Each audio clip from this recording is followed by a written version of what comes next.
Bonjour à tous, petite vidéo pour faire un point lecture. Alors je vais faire une spéciale pour une fois, c'est assez rare que j'en fasse. Et j'en profite pour vous dire, au moment où on tourne la vidéo, on est le 22 février. Je retravaille pour la poste, oui, vous avez bien entendu. Sauf que cette fois je suis pas en voiture, je suis à vélo. La blague. Bref, tout va bien, hein, je vous rassure. J'avoue que j'ai eu peur au début pour le vélo, mais ils m'ont trouvé une solution, heureusement. Bref, j'espère que tous les jours ne seront pas aussi blindés que ce jour parce que franchement, 5 caisses quasiment de courrier à distribuer dans une zone de la ville où je suis. Alors c'est la ville que je voulais hein, de toute façon, mais bon, voilà. Bref, on va y aller. J'ai enfin terminé ma lecture du manga Devil's Line de Ryo Hanada. Voilà, aux éditions Kana. Voilà. J'adore les couvertures de ce manga. Les graphismes de ce manga sont juste excellents. J'ai voulu regarder la série animée parce que le manga est tellement excellent, on a envie de continuer l'aventure en fait encore après la fin. Et sauf que non, c'est pas possible, malheureusement. J'aurais bien aimé. Et en fait, il se trouve que j'ai pu voir que les 2 premiers épisodes. J'ai pas trouvé un site où je pouvais voir les autres sans payer. Parce que bon, payer un abonnement alors que c'est peut-être le seul truc que je vais regarder, bonjour quoi. Et en fait, j'ai bien aimé l'anime, il est bien fait, mais j'ai un problème avec le doublage en fait. C'est peut-être que moi, hein, mais voilà, bref. Ça donne ça, il y a les autres qui sont... Oh punaise là-haut, ouais je me suis déjà blessée au bras, je suis tellement douée, enfin bref. Et alors autant vous dire que ce manga fait partie du top pour moi. Alors il y a toujours des petites histoires là derrière. En fait, ce manga, si vous vous souvenez, donc on est dans un monde où les vampires existent, tout le monde le sait, sauf que il y a une organisation qui va se créer, qui va vouloir montrer un mauvais visage des vampires en provoquant un attentat. C'est-à-dire qu'ils vont blesser une journaliste en plein dans son... Enfin, une journaliste, une présentatrice météo en plein milieu de tournage. Et le caméraman qui est un vampire, bah, face au son, va pas pouvoir se retenir et va l'attaquer. Et à partir de là, bah, sauf qu'il y a des vampires qui font partie de la police, qui est un peu logique puisque c'est un peu les seuls qui peuvent attraper d'autres vampires. Et c'est là-dessus qu'on surfe sur tout le long de l'histoire. C'est qui est à l'origine de cet attentat, pourquoi, qu'est-ce, comment. Euh, Et en fait, il y a tellement de choses hyper intéressantes. Déjà, l'aspect vampire, c'est pas le vampire classique qu'on trouve, c'est pas le vampire de Twilight non plus, c'est juste des êtres humains en fait. On vous explique que les vampires c'est comme des êtres humains à la base, c'est tout, point final. Et j'ai beaucoup aimé ça. C'est les liens aussi qui se créent, cette forme de famille qu'il y a au sein de, si vous voulez, lui, il est policier et il fait partie de la 5e section de la police. Et cette 5e section, c'est une famille, c'est pas seulement des collègues, c'est bien plus que ça, ils se protègent les uns les autres et ça ne s'arrête pas là. Elle va se retrouver dans cette 5e section parce qu'elle elle a failli être victime d'un vampire. Elle a rencontré lui grâce ou à cause de cette situation. Ils sont tombés amoureux. C'est pas un spoiler du tout, hein, si vous regardez les lancements, c'est clairement exprimé. Et justement, c'est ça que j'aime bien dans cette série, c'est qu'on vous montre pas que l'aspect l'enquête, machin, on vous montre aussi un peu la romance, mais sans que ce soit niais. En fait, les seules scènes qui pourraient potentiellement être niaises, elles sont faites de telle manière qu'on en rigole parce qu'on se dit, mais ils sont tellement maladroits ces deux-là, on voit qu'ils n'ont jamais eu quelqu'un avant, on voit que le fait qu'il soit un vampire, c'est là où on devrait pas rire, parce que le fait qu'il soit un vampire, ça met des barrières dans leur relation aussi, à juste titre. Mais en même temps, quand on comprend la forme du vampire, on se dit mais de quoi tu t'inquiètes? Et on comprend au fur et à mesure du temps parce que le père de ce jeune homme a une facette, un impact énorme sur lui. Il ne l'a pas connu, mais il a une réputation Je dis pas plus parce que je risque de spoiler des pans de l'histoire, ça fait partie des choses importantes. C'est ça que j'ai adoré dans ce manga, c'est que c'est hyper complexe. Je vous recommande, c'est de le lire assez rapidement, pas attendre entre deux lectures parce que vous risquez d'être perdu par rapport à quel personnage fait partie de quoi, est-ce que c'est un gentil ou un méchant. Euh, on sait plus à un moment donné quoi qu'est-ce. Moi je sais que là je m'étais arrêtée dans l'histoire à la base, au 6e tome si je me souviens bien. Quand j'ai lu le 7e, j'ai dit, et t'as attendu tout ce temps pour lire ça? Mais c'est parce que j'ai relu le précédent, sinon ça m'aurait pas eu cet impact là. Et les graphismes sont... Enfin, est-ce que je peux vous montrer quelque chose sans spoiler là-dedans? C'est compliqué.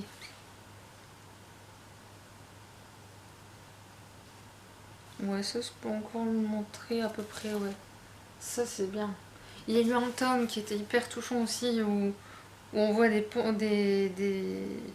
passé de certains personnages. C'est juste... Bah, c'est donc celui-là justement. Ah là là. Ah, celle-là elle est sublime. Cette illustration résume très bien le parcours en fait du personnage principal. Donc j'ai oublié le nom et je m'en veux parce que je l'aime beaucoup. Alors lui, il est extraordinaire. Alors concernant la fin, je vais pas spoiler, hein. Je l'ai bien aimé. Elle est juste, soyons honnêtes, elle est juste. Il n'y avait pas besoin de faire plus. Mais, parce que ça c'est moi, c'est là où on voit que c'est vraiment une excellente série, c'est que j'aurais voulu avoir un petit plus. Tout petit peu. Genre lui, qu'est-ce qu'il devient? On sait pas. Ces deux-là, on le sait, mais j'aurais voulu qu'on aille un peu plus loin encore.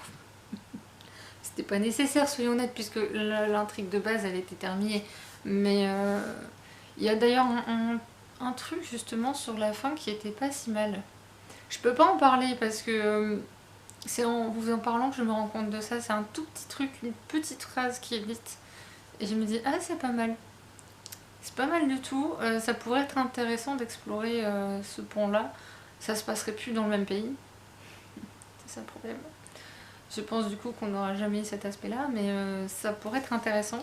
D'ailleurs, je le dis aussi, parce que là, effectivement, le fait de choisir des vampires, pardon, c'est comme pour dénoncer la discrimination, mais c'est pas la seule discrimination qu'on dénonce, puisque nous avons des personnages homosexuels, nous avons des personnages non-binaires.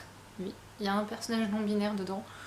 Tout le long, de la quasi-totalité de la série, pour moi, c'était une femme. Quasiment tout le long de la série. Et en fait, dans les derniers tomes, on découvre que c'est un homme. Et je me dis, hein? J'ai loupé un truc. Après, c'est pas gênant. Honnêtement, on s'en fout totalement. Et en plus, c'est intéressant. Ce personnage-là est encore plus intéressant. Pas seulement par rapport à ça, par rapport à tout. En fait, tout ce personnage en lui-même est hyper intéressant. Encore plus quand on découvre son passé. Et on découvre aussi qu'il est asexuel. Et en fait, j'ai adoré comment c'est présenté. C'est-à-dire que l'auteur n'a pas dit ce personnage, enfin vous le comprenez là dans ce que j'ai dit, mais ce personnage est non-binaire, asexuel. Non, c'est tout le long de la saga, quasi, enfin une grosse partie de la saga. Il arrive, il est comme ça, il fait ce qu'il a à faire. Et à un moment, c'est en explorant son passé qu'on découvre qui il est. Mais sans ça, c'est pas dit. Il y a un autre personnage enfin il y en a deux qui sont homosexuels. Il y en a un, c'est jamais dit clairement. Il y en a une autre, c'est juste par rapport à un autre personnage où on le découvre mais en passant. C'est totalement normal et tant mieux. C'est rafraîchissant. C'est pas aussi des choses qui sont hyper importantes pour l'histoire. Enfin, c'est important mais c'est pas essentiel. Enfin, comment je vais dire ça? C'est pas le centre de l'histoire. C'est juste, je pense, c'est surtout des... Ouais, c'est ce qu'on peut dire. C'est le vécu qui a amené ces personnages-là dans cette histoire.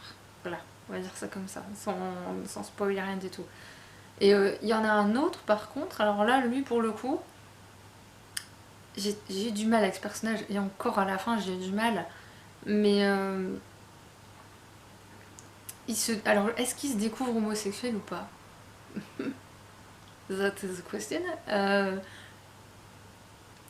On l'espère, parce qu'on se dit que s'il n'y a pas cette relation qui se crée, ce personnage est irrécupérable. On va dire ça comme ça.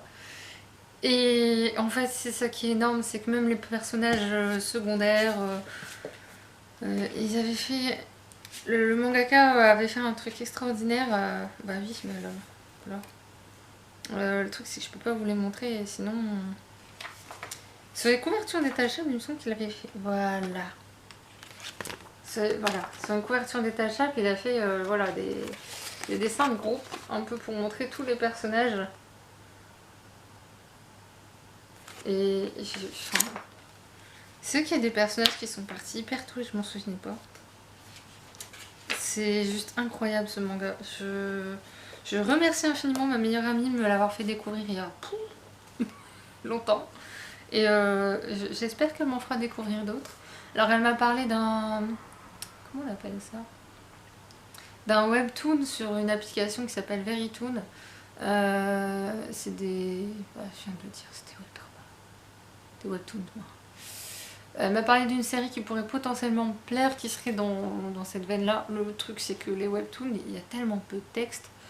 L'avantage, c'est que on passe 1 ou 2 minutes par chapitre. C'est généralement assez court de ce que j'ai compris.